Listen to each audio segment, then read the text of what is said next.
right, good morning everyone. So today we're going to look at an article that goes through the layers of the earth. And the reason why we're going through the layers of the earth is because that is our next piece. After we've done the rock cycle and minerals, we're going to start looking at the inside of the earth.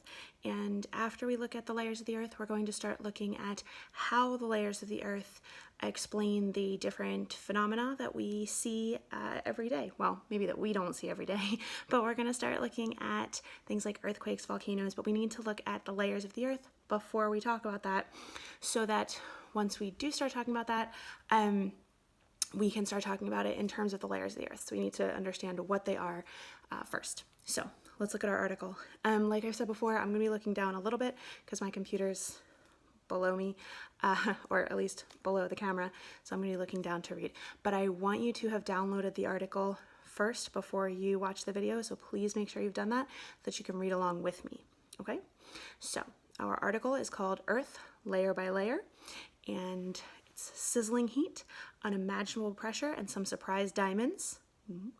It's all there deep beneath us. And then we've got a nice little diagram that says anatomy of the earth. And you can see there, obviously it's a diagram, it's a drawing, because we've never actually been inside the earth all the way. But you can see we've got a picture that has the inner core, the mantle, and the crust. So you actually can see sort of the thicknesses of each layer.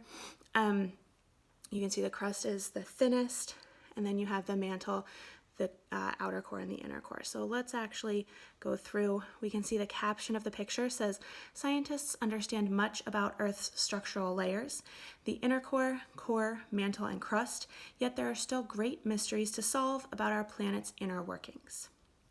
So this is by Beth Geiger, and it's from November 11th, 2019. That's not that far back, right? That's only about 6 months ago. All right, so let's get started. Mountain ranges tower to the sky. Oceans plummet to impossible depths. Earth's surface is an amazing place to behold, yet even the deepest canyon is but a tiny scratch on the planet.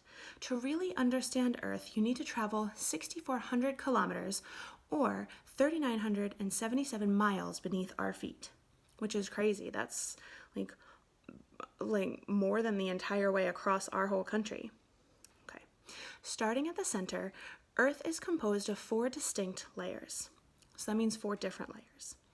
They are, from deepest to shallowest, the inner core, the outer core, the mantle, and the crust. So you can see in that diagram right next to what I'm reading, the 4 layers. Except for the crust, no one has ever explored these layers in person. In fact, the deepest humans have ever drilled is just over 12 kilometers or 7.6 miles. And even that took 20 years. So 7.6 miles, which doesn't seem that much. I mean, even a half marathon, which people run all the time, is 13.1 kilometers. So it doesn't seem like 12 kilometers should take that long. And it took 20 years to drill 12 kilometers. So that seems a little crazy. So if we look at the caption for the picture here, the caption says, "A cutaway of Earth's layers reveals how thin the crust is when compared to the lower layers." And I commented on that with the diagram at the top, that the crust is super thin if you compare it with the other layers, but even drilling just partway into the crust took 20 years. So little nuts. Okay, let's look at the next paragraph. Still, scientists know a great deal about Earth's inner structure. So we're going to have to talk about how that works because we've never been there. They've plumbed it by studying how earthquake waves travel through the planet. The speed and behavior of these waves change as they encounter layers of different densities. Well, that's kind of cool. So we've talked about density, so we'll be able to, talk about how that works. And we've talked about waves too, so we'll be able to talk about how those and density sort of work together to give us that info. Scientists, including Isaac Newton 3 centuries ago, we've talked about him, have also learned about the core and mantle from calculations of Earth's total density, gravitational pull, and magnetic field. Here's a primer of Earth's layers, starting with a journey to the center of the planet. There's a movie about that. By the way, if you watch that movie is not accurate at all. putting it out there. Total science fiction. Okay. Hopefully if you watched the movie, you know that. There's like aliens and weird crap in that movie. Okay. The inner core. This solid metal ball has a radius of 1,220 kilometers or 758 miles, or about 3/4 that of the moon. So the inner core is 3/4 of the moon. So that's like huge. It's located some 6,400 to 5,180 kilometers, which is 4,000 to 3,220 miles beneath Earth's surface. Extremely dense, it's made mostly of iron and nickel. So the inner core is basically, it's a ball of metal. So it's a solid ball of metal that's inside the middle of the Earth. So really heavy, really dense, solid ball of metal. All right. And 3/4 the size of the moon. So huge, huge, huge solid ball of metal. All right. The inner core spins a bit faster than the rest of the planet. So at some point we're going to have to talk about why that is. It's also intensely hot. Temperatures sizzle at 5,400 degrees Celsius or 9,800 degrees Fahrenheit. Oh, okay. That's 9,800 degrees. That's crazy. 9,800 degrees Fahrenheit. That's almost as hot as the surface of the sun. Pressures here are immense, well over 3 million times greater than on Earth's surface. So think about it. You don't feel air pressure on you, right? You don't feel it, but they're talking about 3 million times more than what we have here. That's crazy. Some research suggests there may also be an inner core. It would likely consist almost entirely of iron. So I guess if they're saying some research suggests that they don't know that for sure. So we'll kind of put that aside for right now because we don't know that for sure and focus on what we do know for sure for right now. All right, the outer core. This part of the core is also made from iron and nickel, but in liquid form. So that's interesting. So we have a solid ball of metal in the middle, and then we have like a liquid metal around it. Okay, so it sits some 5,180 to 2,880 kilometers, or 3,220 to 1,790 miles below the surface. Heated largely by radioactive decay of the elements uranium and thorium, this liquid churns in huge turbulent currents. So we have solid iron and nickel in the middle, and then we have liquid iron and nickel outside. But here's the thing, the outer core is not quite as hot as the inner core. So, interesting that it's liquid even though it's not as hot. But the reason why is because the inner core has more pressure. So since the inner core has more pressure, it's pressed together and it stays solid. But the outer core, since it doesn't have as much pressure, it's able to stay liquid. Okay. And it's kind of cool that it's heated by radioactive decay, and we've talked about radioactive decay before, right? So that's when you have those uranium and thorium, that's what they're saying, those uranium and thorium atoms, their nucleus, remember, radioactive decay means that those alpha and beta particles are breaking off. The nucleus is coming apart, and remember we talked about those gamma rays coming off, that energy coming off, and that's heat energy, and it's heating up that outer core. Okay, so the liquid churns in huge turbulent currents. That motion generates electrical currents. They, in turn, generate Earth's magnetic field. For reasons somehow related to the outer core, Earth's magnetic field reverses about every 200,000 to 300,000 years. Scientists are still working to understand how that happens. So that's kind of fascinating, but they say that we still don't understand how it happens, but that the Earth's, so we know that we have a North Pole and a South Pole. What they're saying is every 200 to 300,000 years, it actually flips. And we have a North Pole down here and a South Pole up here. That's kind of cool.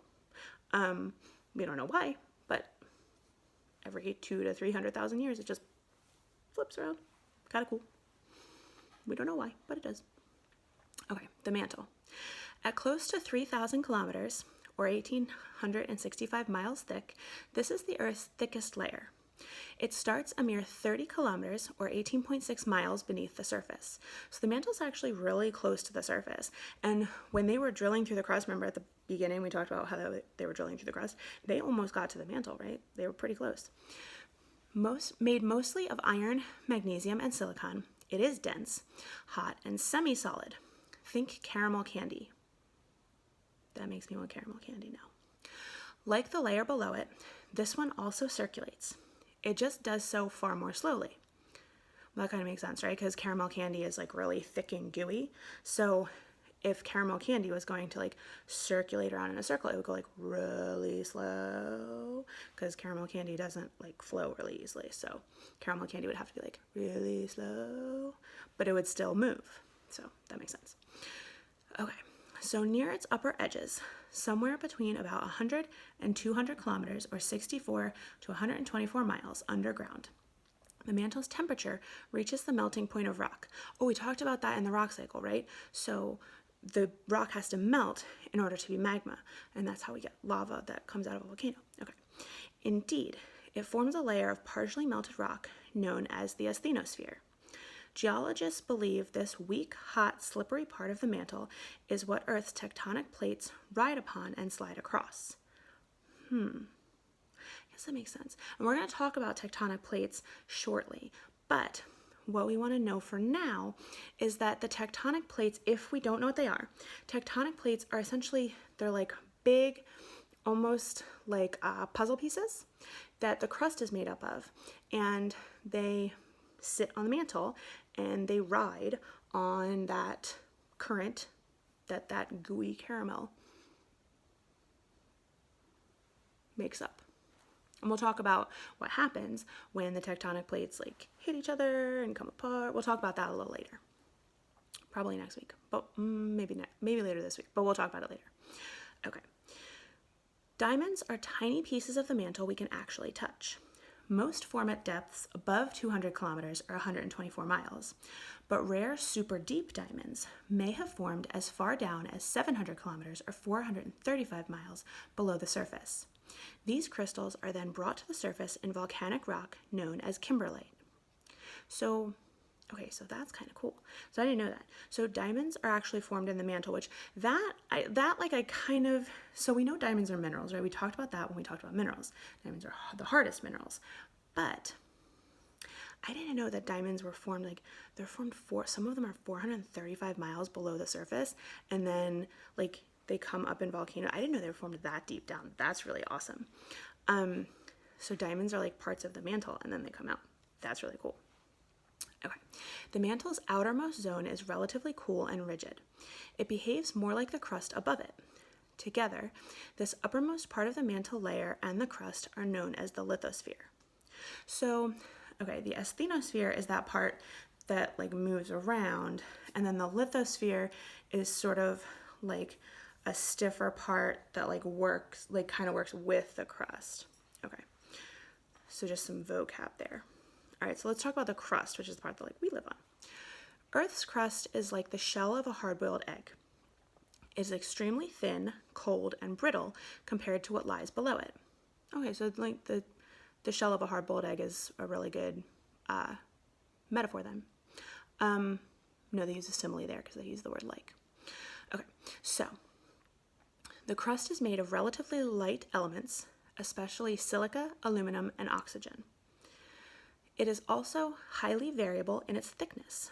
Under the oceans and Hawaiian Islands, it may be as little as 5 kilometers or 3.1 miles thick. Ooh, so under the ocean, it's only 3.1 miles thick. So that's really thin, right? So beneath the oceans, the crust is only 3.1 miles thick. So you go 3.1 miles through the crust and you'd hit the mantle. Beneath the continents, the crust may be 30 to 70 kilometers or 18.6 to 43.5 miles thick. Okay, so beneath where we live, it's thicker, which I guess makes sense because to hold up the land, it would need to be thicker, to hold up mountains and stuff. I guess that makes sense. Okay, that's a pretty picture of mountains. Okay, so let's see what we've got in our caption here. The thickest part of Earth's crust is about 70 kilometers or 43 miles thick and lies under the Himalayan mountains seen here. Okay, so that's a picture of the Himalayan mountains where we have the thickest part of the crust. And we'll talk about why the thickest part would be under the mountains. But for right now, what I want to leave you with is the reason why the thickest part would be under mountains is because that's where we have two plates that come together. And if you have two plates come together, you'd have almost like double thickness. Okay, so we'll just leave you with that for right now, and we'll get into more detail about it when we talk in more detail about tectonic plates. So to finish up our last paragraph, along with the upper zone of the mantle, the crust is broken into big pieces, like a giant jigsaw puzzle. These are known as tectonic plates. Oh, so that's what I said a minute ago. These move slowly at just 3 to 5 centimeters or 1.2 to 2 inches per year. So the tectonic plates move super slow, right? So they move this much, maybe, every year. What drives the motion of tectonic plates is not fully understood. It may be related to heat-driven convection currents in the mantle below. So what that means is, remember what I said a minute ago, which is that like caramel in the mantle that's moving really slowly. So that's the heat-driven convection currents. The movement of the mantle, that's what heat-driven convection currents means. It means that the movement in the mantle is moving the tectonic plates. So what are the other options? Some scientists think it's caused by the tug from slabs of crust of different densities, something called slab pull.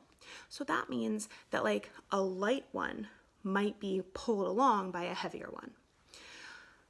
In time, these plates will converge, pull apart, or slide past each other. So that means that some of them might come together, some of them might come apart, and some of them might just like sort of slide past. These actions cause most earthquakes and volcanoes. It's a slow ride, but it makes for exciting times here on Earth's surface. And like I said, we're going to start learning about tectonic plates and what happens with earthquakes, volcanoes, etc. very soon. But we need to get into a little bit more detail about layers of the Earth, which is why we're doing this first, before we get there. So I want you to, in just a moment, stop this video, and then you're going to answer the questions on the Layers of the Earth worksheet. But let's go through those questions first so that you know what questions you're answering, and then you'll go ahead and answer them. So you have a Layers of the Earth article question worksheet. So I want you to pull that up, and we're going to go through those questions together so that you know what you're answering.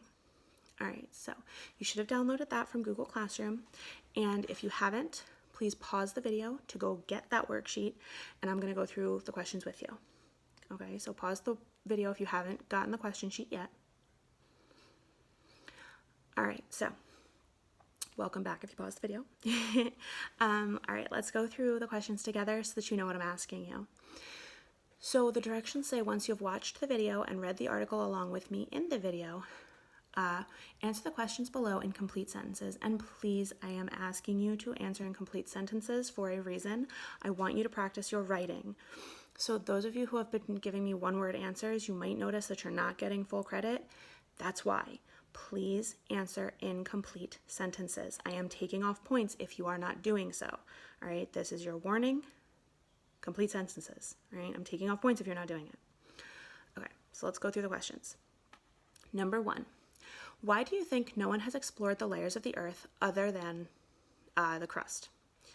So, I'm asking you what you think. Why do you think no one has explored the layers of the Earth other than the crust?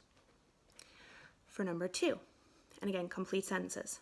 I am asking what you think, but you need to give me what you think. I'm sorry, why do you think no one has explored the layers of the Earth other than the crust? Complete sentences. Number 2, how do scientists study other layers without being able to go down to them? So that is in the article I just read you. How do they study the other layers without being able to actually get there? For number 3, what are 2 similarities between the inner and outer cores?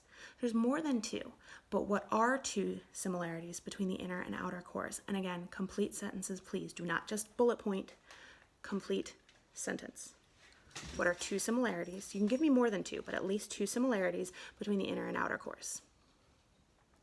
For number 4, what are 2 differences between the inner and outer cores? Again, there's more than 2, but at least 2 differences between the inner and outer cores. For number 5, we know that diamonds are minerals from what we learned previously. Explain how they get to the surface from where they are formed in the mantle. So I actually talked to you about it just a moment ago. We know they're minerals. How do they get to the surface? For number 6, how does the mantle help move the tectonic plates? Now, I did explain that we may have, we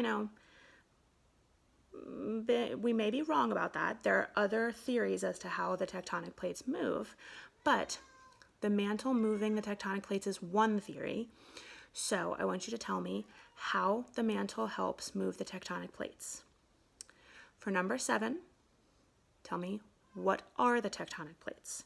And again, all of them need to be in complete sentences. Okay, so those are the 7 questions that I want you to answer for the Layers of the Earth article question worksheet, and they all need to be in complete sentences, all of them, or I am going to take off points. Okay, it's in the directions. You need to be practicing your writing as well as your reading comprehension. All right, so I want you to stop the video and go ahead and answer the questions and then submit the question worksheet. All right, I'll see you all later.